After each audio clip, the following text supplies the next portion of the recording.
à tous, j'espère que vous allez bien. Je suis ravie de vous retrouver aujourd'hui pour les énergies de votre deuxième semestre 2024. Alors cette vidéo s'adresse à vous si vous êtes Capricorne, si vous êtes ascendant Capricorne ou si vous avez votre signe lunaire en Capricorne, quel que soit votre signe solaire. Alors dans cette vidéo, nous allons voir quelle est la tendance de ce deuxième semestre à venir, quelle est l'énergie dominante, quelle est votre énergie à vous, on regarde ce que vous attendez de cette période, quelle va être votre force, ce sur quoi vous allez pouvoir vous appuyer, on regarde également ce que vous laissez derrière vous, et puis les principaux domaines de vie, à savoir l'énergie pour la vie émotionnelle et sentimentale, pour la vie active et professionnelle, et pour le plan matériel et financier. On regardera dans un dernier temps mois par mois, quelle est l'énergie dominante pour vous les Capricornes sur les 6 prochains mois, à savoir les mois qui vont de juillet à décembre. Alors, si je regarde dans la continuité des vidéos qui sont déjà disponibles sur la chaîne, je vous ai parlé pour les mois de mai et juin d'une forme de clarté ou d'une forme d'éclaircissement. C'est-à-dire que le titre de votre vidéo, c'est plus vous avancez, plus c'est clair. Sur le plan émotionnel, je vous ai parlé d'un changement radical en cette période, donc pour les mois de mai et juin. Alors si je reprends la vidéo de votre premier semestre, je vous mets le lien d'ailleurs juste en haut ici, si vous voulez avoir la continuité et la globalité de votre année 2024, on parle de franc succès, et précisément sur les mois de mai et juin, on a cette notion effectivement de succès, de réussite, de reconnaissance, d'éclaircissement, de clarté, d'amélioration aussi. Donc c'est quand même un semestre où il s'est passé des événements assez positifs pour vous, et l'idée aussi d'une situation qui évolue dans le sens certainement de ce qui a été souhaité, désiré. Mais alors après, pour les mois janvier, février, mars, avril, mai, juin, toujours pour ces mois de mai, juin, donc dans la fin du premier semestre, vous avez également dans cette vidéo le roi d'épée. Le 5, c'était quoi? C'était le 5... je sais plus. Le 5 d'épée, je crois. Attendez, je regarde.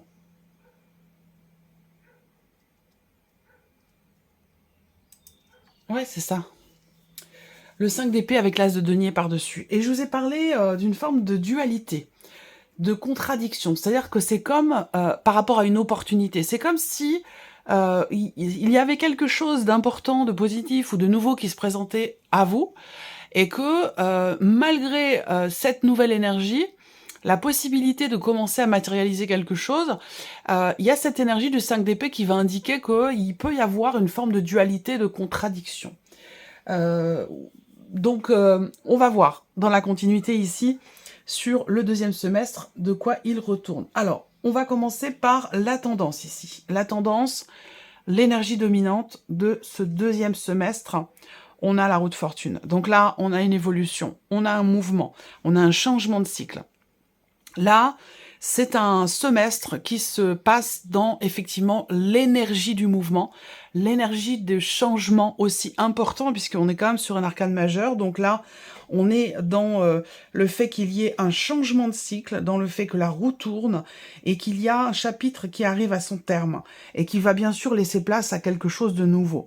Donc là, il peut y avoir aussi dans ce semestre la notion de mouvement, peut-être aussi dans le cadre de déménagement. C'est vraiment des changements de vie importants. Changement de travail, changement de lieu de vie, changement de vie tout court, changement aussi par rapport à la sphère relationnelle, ou peut-être sentimentale pour certains d'entre vous. Quoi qu'il en soit, la roue de fortune, c'est la roue qui tourne. Donc quoi qu'il en soit, surtout avec cette carte-là, il y a d'autres cartes de mouvement dans le tarot, mais avec celle-ci, il y a ce côté où on n'est pas en maîtrise de ce qui se passe, des changements qui ont lieu.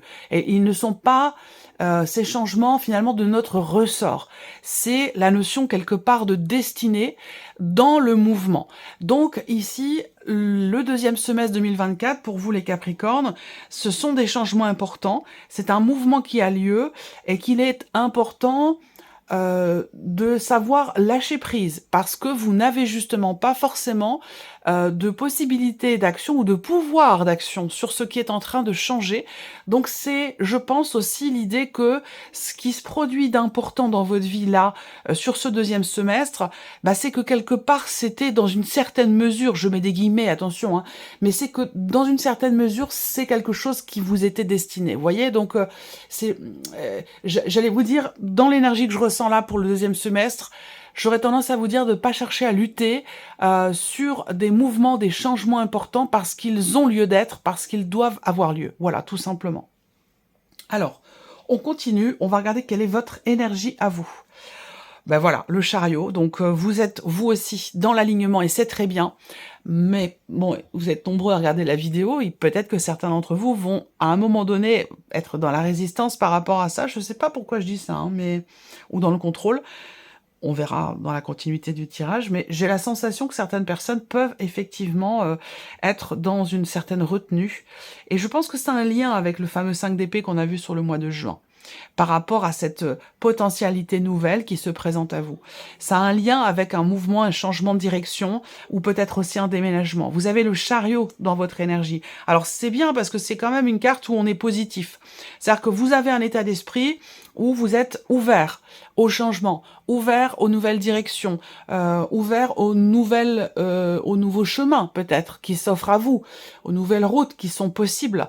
Donc il y a quand même une certaine malléabilité, une certaine capacité d'adaptation, je pense, qui est ici pour vous dans ce mouvement. Donc globalement quand même, pour la grande majorité d'entre vous, vous accueillez finalement ce changement, ou en tout cas, si ce n'est pas le cas, c'est vraiment un conseil que l'on vous donne par rapport à ce qui se passe, par rapport à l'énergie que je viens de vous présenter.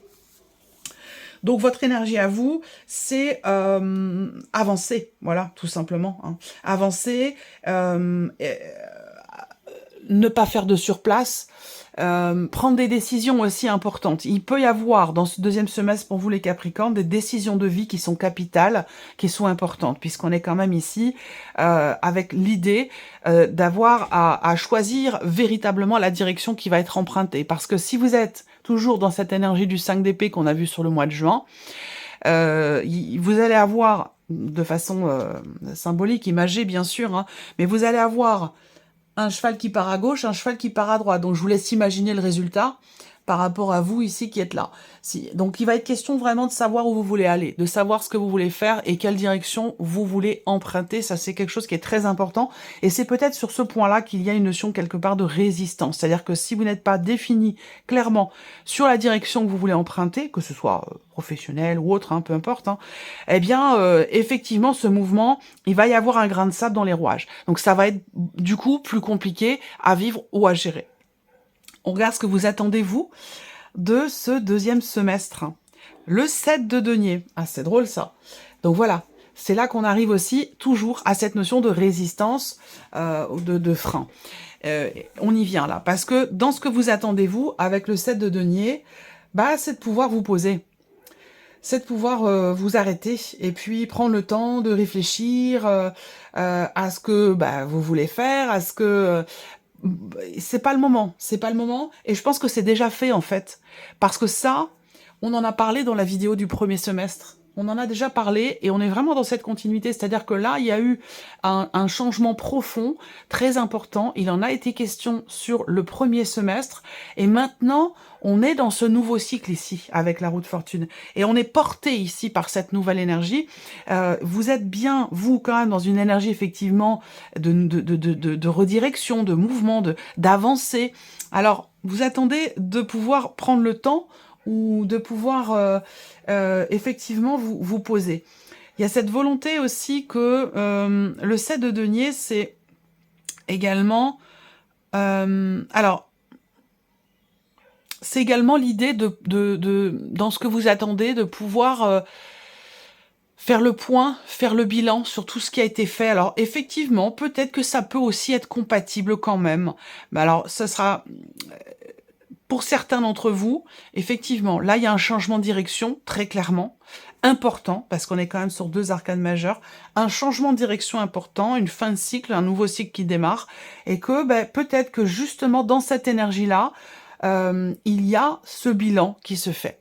Il y a ce bilan qui se fait, en tout cas c'est ce que vous vous attendez. Mais quand même, moi j'aurais tendance à vous dire que là, étant donné l'énergie du semestre et votre énergie à vous, on n'est pas du tout dans une énergie où il est question de s'arrêter puis de se dire bon bah voilà, je regarde, je fais le point, je fais le bilan. Non, j'ai l'impression qu'en fait le bilan il a déjà été fait, où vous avez eu la possibilité déjà de le faire. Voilà. Donc il y a un côté comme ça, il y a une confrontation, une dualité ou un chevauchement dans cette énergie d'avancée et de mouvement et dans ce que vous pourriez vouloir attendre qui pourrait s'apparenter justement à une pause, un break, un temps d'arrêt peut-être temporaire ou cette idée de ralentir un petit peu les choses.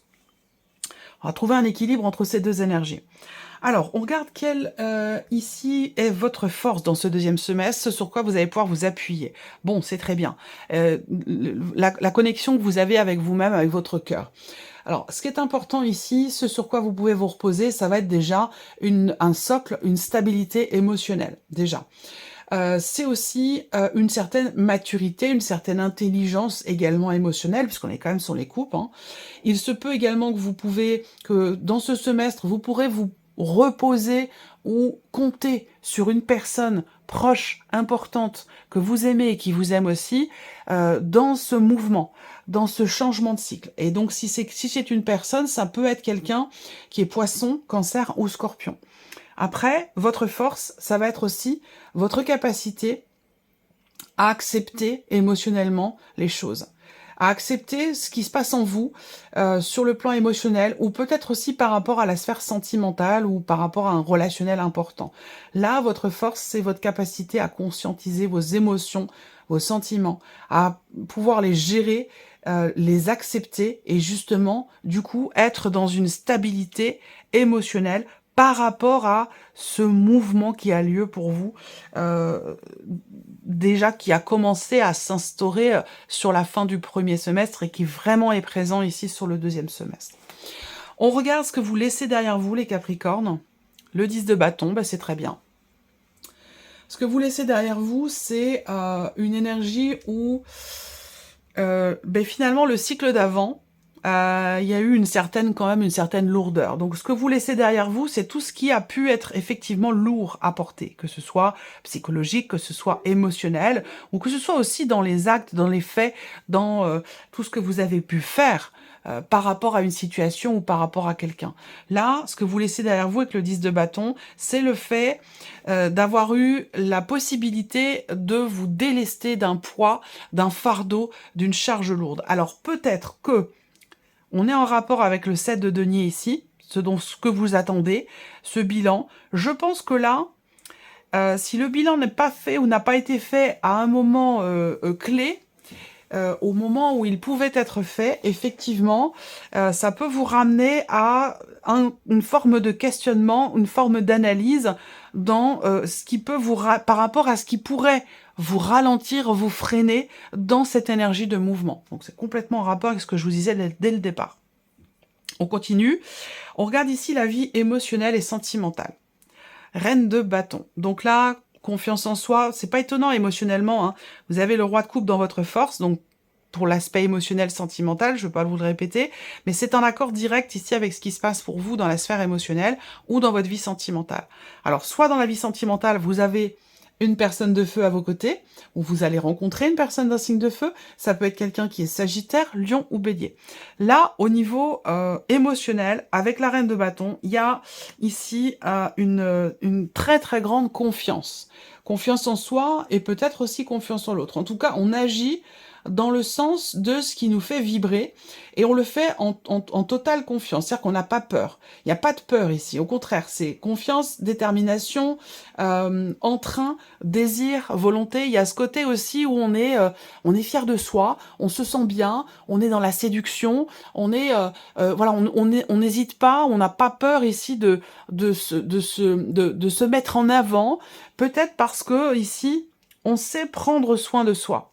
On sait prendre soin de soi sous toutes ses formes, hein. Ça peut, voilà, se traduire sur, quand même pas mal de choses, pas mal d'aspects, mais il y a vraiment cette idée de, voilà, j'ai confiance en moi parce que je prends soin de moi, parce que je sais qui je suis, je sais ce que je veux, je sais ce que je ne veux plus, je sais ce que je ressens, je sais ce qui se passe en moi. Et du coup, de cette connaissance naît finalement la confiance. Il y a vraiment cette énergie-là pour la partie émotionnelle et sentimentale. C'est quand même un très beau tirage, je trouve, hein, pour vous les Capricornes. On continue. La vie active et professionnelle. Le 3 de coupe. Donc là, on va parler de peut-être d'associations, de partenariats, en tout cas de bons moments qui sont vécus, qui sont partagés dans la sphère professionnelle. Peut-être que vous travaillez avec différentes personnes. Ça peut être des amitiés dans le travail, ça peut être aussi des associations qui se passent très très bien. En tout cas, avec cette carte-là, voilà, et on a un état d'esprit qui est quand même extrêmement positif. Et puis, on a de l'espoir pour demain parce que on sait que la situation, ce qui est vécu, va évoluer dans le bon sens, dans le sens évidemment de ce qui est attendu, de ce qui est souhaité ou désiré.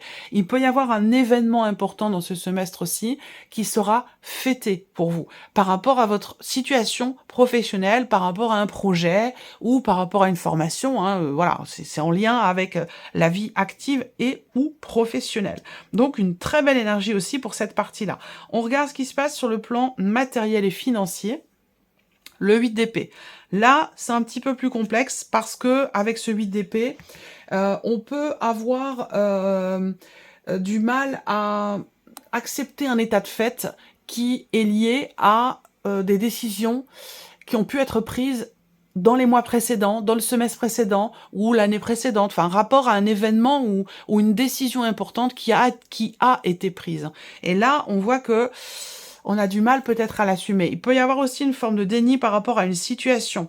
On voit que là, il y a l'idée aussi d'avoir à se limiter, d'avoir à se restreindre et d'avoir à faire attention. Alors justement, du fait que ce soit le 8 d'épée, attention, là, il est important de voir, de regarder les choses, le budget, la situation telle qu'elle est, pour ne pas se fourvoyer soi-même. Parce que là, on peut vouloir se raconter des choses qui ne sont pas forcément en accord avec la réalité. Je vous donne un exemple concret, ça reste un exemple évidemment, mais il y a cette idée de se dire, bon, ça va, je projette ci ou ça, je vais avoir telle ou telle rentrée d'argent, donc je peux dépenser telle ou telle somme. Voilà, donc là, il y a quelque chose qui est quand même assez mouvant, où il va être question quand même de faire attention, et puis de compter, et ouais, il y a une notion se limiter, se restreindre par rapport aux dépenses, par rapport à un budget, pour équilibrer aussi peut-être des finances ou quelque chose qui est en rapport évidemment avec la sphère matérielle et financière. Donc voilà. Alors, on continue. On va regarder maintenant, mois par mois, quelle énergie ressort pour vous les Capricornes sur ce deuxième semestre 2024. Alors, on va commencer par le mois de juillet. Juillet 2024, énergie du mois de juillet 2024 pour les Capricornes. 4 pour les Capricornes. Énergie du mois de juillet. Alors juillet, qu'est-ce qu'on a? Le pape. Août, énergie du mois d'août 2023 pour les Capricornes.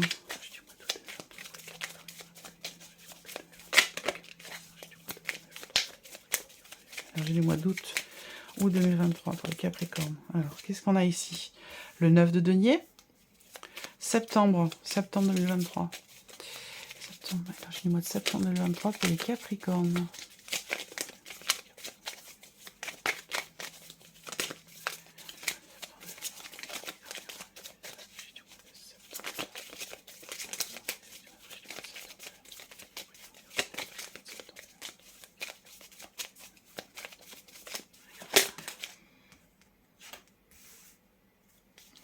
Octobre 2023. Octobre 2023. Octobre 2023. Énergie du mois d'octobre 2023 pour les Capricornes. Énergie du mois d'octobre 2023 pour les Capricornes.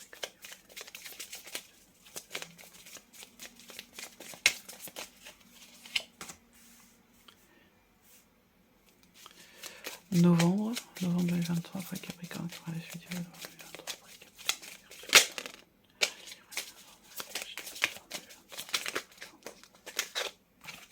Bah oui, en roue de fortune. Et décembre, énergie du mois de décembre, décembre 2023.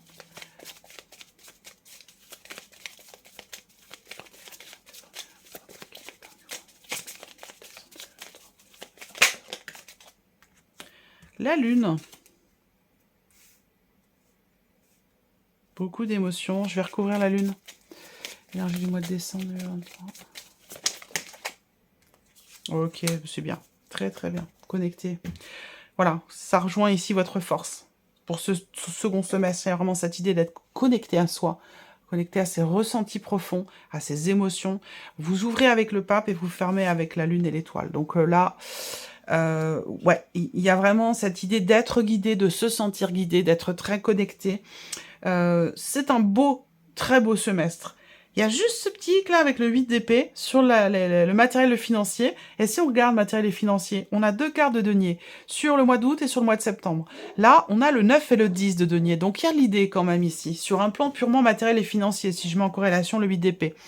On a ici une situation matérielle et financière qui est quand même rassurante. On se sent en sécurité. Il y a une notion de... on se sent à l'aise.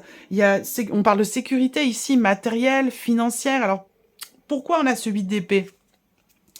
Il y a quelque chose qui n'a pas été... qui est pas... on parle de croyances limitantes avec ce 8 d'épée. Donc en fait, ce que je vois, c'est qu'il y a ce que vous dites sur votre situation matérielle et financière, et puis il y a la réalité. Et ce que je vois, c'est que il y a un fossé entre les deux, ou alors qu'il y a une contradiction entre votre perception de votre situation matérielle et financière et finalement la réalité. À vous de voir sur quelle notion ça se situe réellement. Mais je ressens vraiment cette idée-là. Alors, le mois de juillet, on a l'énergie du pape. Donc, le mois de juillet, on peut avoir un événement important déjà, premièrement, par rapport à une personne qui est du signe du taureau. Il peut y avoir aussi des considérations importantes pour tout ce qui est administratif ou tout ce qui concerne des papiers, des documents importants, concernant aussi, on va parler peut-être aussi de quelque chose qui est en rapport avec un diplôme, une agrégation, une confirmation, par le biais, effectivement, d'un document officiel ou par le biais d'un document important. De manière plus générale, avec cette énergie-là, il y a quand même ici l'idée que on parle de confiance ici. On parle de confiance, de s'écouter, de savoir s'écouter. Je vous sens quand même extrêmement connecté à ce qui se passe en vous, finalement. Voilà. Il y a ce côté, j'ai confiance parce que je sais tout ce que j'ai fait. Alors, peut-être que justement, du coup, voilà, j'ai la réponse. C'est un rapport avec ce que vous attendez, finalement. Ce que vous attendez sur ce semestre, c'est de récolter les fruits de ce bilan que vous avez fait, de cette remise en question, de ce travail, parce qu'il y a quand même le roi d'épée également sur le mois de mai, de cette recherche, de cette analyse, de cette... Vous attendez finalement peut-être dans ce changement, ce mouvement, le fruit d'un travail intérieur, d'un travail personnel, d'une remise en question, d'un bilan personnel ou d'un bilan plutôt général par rapport à une situation ou par rapport à un domaine de vie. Effectivement, si c'est vraiment le fruit d'un effort, d'un travail, d'une démarche aussi en rapport avec une situation matérielle et financière, il est possible, qu'il y ait effectivement un retour relativement positif par rapport à ça. Le mois d'août, on a le 9 de denier. Donc, le 9 de denier au mois d'août, voilà, on est accompli, on se sent accompli. On est pleinement satisfait de ce qui est, de ce que l'on a. On se sent bien, on se sent à l'aise. Voilà, il n'y a pas d'ombre au tableau. Il y a vraiment ce côté où on savoure finalement ce qui est ou ce qui a été aussi acquis. Là, ça peut avoir un rapport avec le fait d'avoir décroché un diplôme, mais ça peut être aussi dans le cadre effectivement d'un travail, d'une remise en question. Mais là, on a ce fruit qui arrive derrière. Et en plus, vous avez le 10 de denier ici sur le mois de septembre. Donc, il y a vraiment ce côté où on est sur un 10. Donc, fin de cycle aussi. Roue de fortune est sortie également. L'as de bâton qui représente, lui, cette énergie de nouveauté. Donc, vous êtes bien dans ce... Alors, évidemment, ça va dépendre de chacun par rapport à votre énergie à vous. Où est-ce que vous en êtes, vous, concernant les énergies de votre signe. Mais en tout cas, il y a vraiment cette transition-là, ce changement qui est extrêmement important, qui est intérieur aussi, certainement, où là, il peut être question aussi de s'être libéré émotionnellement de quelque chose, d'un poids sur le cœur, d'une situation pesante, et de se sentir ici beaucoup, beaucoup mieux. Le mois d'octobre, on a l'As de bâton. Alors, je reviens quand même, je termine avec septembre, là. Il peut y avoir officialisation également en lien avec de l'immobilier, en lien avec une succession, avec un héritage, où là, il peut y avoir effectivement une rentrée d'argent par rapport à ça, par rapport au fait d'avoir réussi à clôturer un dossier, vendre une maison, un appartement ou quelque chose de cet ordre-là, hein. Ça peut être aussi quelque chose comme ça. Le mois d'octobre, on a l'As de bâton, donc on a bien cette énergie nouvelle qui est là, qui est aussi présente. On peut parler ici évidemment d'un nouveau départ, d'une énergie nouvelle aussi, dans la sphère émotionnelle, sentimentale. Il est tout à fait possible là, que sur ce plan-là, on ait une énergie de nouveauté qui vous fait vous sentir fort, forte, beau, belle, invincible, enfin voilà, une énergie nouvelle qui vous insuffle quelque chose qui fait que vous vous sentez, waouh, pousser des ailes presque, hein, voilà, il y a quelque chose de cet ordre-là. De nouvelles actions qui peuvent être entreprises également, juillet, août, septembre, octobre. Octobre, novembre, vous voyez là, énergie de nouveauté avec les bâtons, et surtout l'As. On a de nouvelles manières de faire, de fonctionner, et peut-être de nouvelles actions qui sont entreprises dans le cadre, effectivement, toujours, puisqu'on est bien sûr toujours dans cette énergie, dans le cadre de ce changement de cycle, dans le cadre de ce nouveau chapitre qui est en train de s'ouvrir pour vous. Et on termine avec le mois de décembre, la lune et l'étoile. Donc là, pour moi, effectivement, comme je vous l'ai dit, je vous sens extrêmement connecté à vos émotions, à vos intuitions. Il y a vraiment comme s'il y avait tout un fil conducteur pour vous, entre le premier et le deuxième semestre. Et ce fil conducteur, c'est votre âme. C'est le fait d'être en reliance, en accord avec la voix de votre cœur, avec la voix de votre âme. Et il y a vraiment ce côté où on suit ce chemin-là, on s'écoute. Et c'est le fait de s'être écouté, d'avoir suivi son cœur, ses intuitions profondes qui font qu'on va vers ici, évidemment, ce changement de cycle, qu'on va vers le fait de se défaire d'un poids, d'un fardeau, d'une charge lourde, et qu'on va aussi vers une énergie ici de sérénité, d'apaisement, l'idée d'être rassuré, soulagé, surtout sur le plan émotionnel, ou même aussi là, il y a ce côté où, au moins à la fin de l'année, il y a ce côté où, effectivement, peut-être dans certaines situations, vous n'avez peut-être pas les tenants, les aboutissants, vous ne comprenez peut-être pas tout, il y a peut-être encore des petites zones d'ombre, mais peu importe, vous êtes là, en confiance avec cette étoile. Vous avez la foi, vous avez confiance, malgré le fait qu'il puisse y avoir à certains moments, peut-être, effectivement, des petites nostalgies ou des petites émotions qui sont pas évidentes. Eh bien, vous les gérez, c'est là votre force. Et il y a cette foi, cette confiance qui est là, qui est présente au-dessus de tout. Voilà pour vous, mes chers Capricornes. J'espère que cette vidéo vous a plu. J'espère que ce tirage résonne en vous. En tout cas, merci à vous. Merci de votre présence, de votre écoute. Je vous souhaite un excellent semestre et bien sûr, on se retrouve bientôt pour les prochaines vidéos. Au revoir.